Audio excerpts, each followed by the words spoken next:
গরিবের শখ পূরণ করতে গিয়ে অনেক কষ্ট, অনেক স্ট্রাগল, অনেক স্যাক্রিফাইস করতে হয়।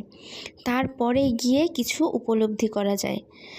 জানি না এই স্ট্রাগল কতদিনে শেষ হবে, আদৌ কোনো দিন শেষ হবে কি না সেটাও বলতে পারবো না, কারণ গরিবের কষ্ট কোনো দিন দূর হয় না, এটা ছোটোবেলা থেকে শুনে আসি। কিন্তু এখন এই বয়সে এসে, মানে একটা বয়সে এসে, একটা এজে এসে আমি তখন ফিল করতে পারছি, নিচে উপলব্ধি করতে পারছি, জীবনটা দিয়ে অনেক কিছু শিখছি, অনেক কিছু জানছি, অনেক কিছু বুঝছি এবং সেটাকে পূরণ করার চেষ্টা করছি। হয়তো একদিক কম করে আরেক দিক পূরণ করতে হয়। তা যাই হোক, আমার মতন অনেকেই এরকম স্ট্রাগল করে যাও, যদি কোনো দিন কিছু হয় আর কি। কিন্তু দেখো, একটাও তো পছন্দ হচ্ছে না, আর বাজেট বড্ড হাই, যেটা আমার কাছে বহু মূল্যবান, মানে আমার অত ক্ষমতার বাইরে।